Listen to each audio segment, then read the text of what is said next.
Hi there, I'm Katy-Rose and welcome back to Map Your Potential. Today's video we're going to talk a little bit about mapping out your right path and gaining clarity if you're feeling a bit lost in life with I think 4 steps, might be 5, but I think it's 4 or 5 steps that you can take that sound a little bit simple. You kind of might hear them and go, well yeah, that makes sense, but actually doing them is where the magic comes in, and actually seeing what your brain and your mind will come up with where the real gold is. So if you're ready to do a little bit of alchemy and turn that lead into gold, you're in the right place. So if you have some kind of sense of things need to be different, I want things to be different, I want to improve my life, then you can probably start by identifying the things that are not working. What do I want to change? Is it I feel really sluggish and I know that I eat too much sugar and that I can't help my partner in the garden with the wheelbarrow and things? Maybe that's something that's not working for you. Equally, it might be I spend all my time on the computer or the television watching TV and I'm not getting that book written. Maybe that's not what's working. Maybe actually you're with a bunch of people who don't really feel like they connect with you. You don't feel like perhaps you kind of click with them anymore. Maybe that's something that doesn't work for you. So the first step I always find is to reflect on what's already going on for you and what is not working, which can help us to identify what might work in future, so what a change may look like. Because without knowing what we want to change, what we want our life to look like is at the end, almost the destination, where we want to go, where on the map we want to end up, it's very difficult to start making our way there. So when we're looking for clarity and we're feeling lost, first thing I always do is ask what's not working so that you know exactly what needs to be addressed. And then step 2 is to think about what needs to change. So if you weren't feeling sluggish and things, what is it you're aiming for instead? So for me, my fitness goals were I can't lift the wheelbarrow in the garden, I want to help out with the gardening. So my goal is to be able to take the wheelbarrow when it's full from one end of the garden to the other. Or to be able to walk up 3 flights of stairs without feeling kind of winded and out of breath. It might be that actually your goal is to finish writing the first draft of that novel by the end of 2019. Perhaps your goal is to save enough money up so that you can move out, get your own place so that you can have some cats, because at the moment you can't have pets. Or it might be something more internal, so it might just be you just feel like you're wasting your time and time is running out. We're all going to die one day, and actually you feel your time is running out and you've got a purpose, you know it's there, you know that there's a reason you're here, and actually you need to get on it. You need to kind of make that happen. So what's not working currently and how will it look when things are working better? So what is it that you're actually aiming for? What is that destination? Once we have point A, where you currently are at the moment, and point B, where you want to be at the end of it, or at least at the end of the next little step, we can identify the pieces in between. So we can identify which steps we need to take to get from A to B. So the clarity, although people say, oh, what do you want to do with your life? Or, what's your dream job? And they're talking about this destination, this section B, that alone isn't enough to give us clarity to act. So the step we do then is to cut things down into smaller bits. So rather than thinking, right, well, I'm just going to go and move the wheelbarrow every day, I thought, well, I'll start working out and working on my arm strength. I will eat more protein so that my muscle mass can grow a little bit stronger, just so that I've got that little bit extra. And I will go out and do more physical things with the idea of slowly building that up and building up my ability to lift slightly heavier things, for example.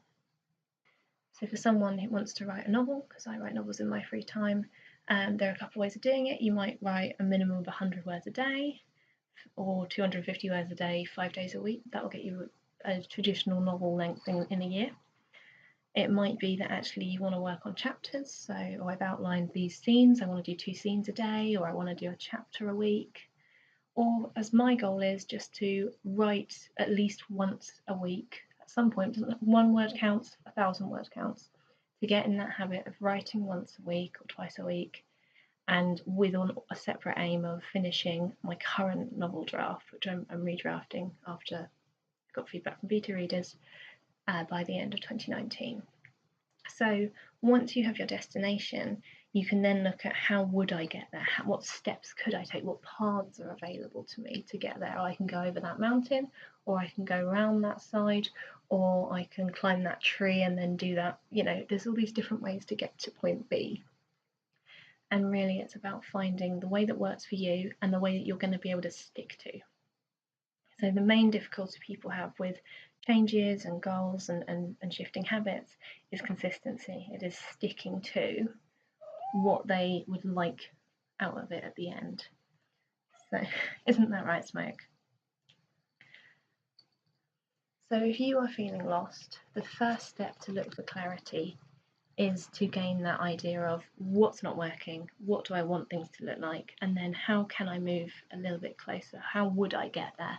And at this point, you don't need to fight to work out, oh, from tomorrow I'm doing X, Y, Z, and I'm doing this every day for the rest of my life. You're more looking at what are the possibilities. And then when you've got your sort of list of possible next steps, possible steps that you might need to take, then you can look at which of these is going to be easiest for me to adopt, which one is going to get me there fastest or furthest, which one is going to be most effective, which one can I do in my current state. So it might be that would be ideal. I could do that extra course, but actually at the moment I don't have the time or money. Okay, that's an option we can just put off to one side. What can you do at the moment? What is possible for you to do? And then move forward on taking those regular steps. So maybe they're not daily, maybe it's weekly, maybe it's a couple of times a week. But any sense of progress, any sense where we feel, oh, I've taken half a step today, or I've taken that next little step, that is where motivation comes from. So even on a biological brain level, the chemicals like dopamine, which help us to feel motivated in that sense of progress and momentum, come from little wins.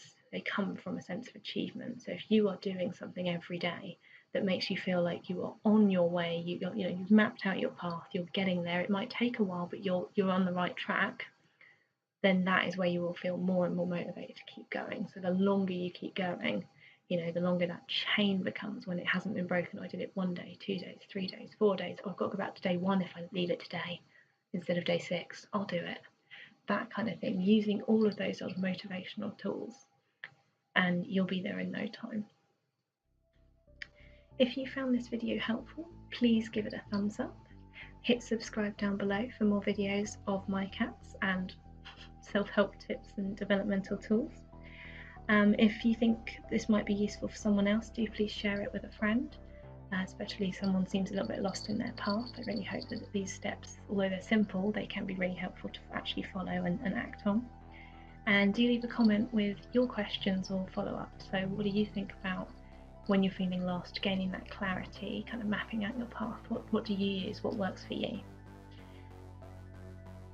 For those of you who did find this helpful, I actually have a free resource called the 2 Secrets to Mapping Out Your Right Path, which walks through some of these steps and a few more in a bit more detail. So I talk about your inner fire, getting that motivation, and I also talk about actually identifying what that will look like in the future, how that destination is, and then turning it into those daily steps.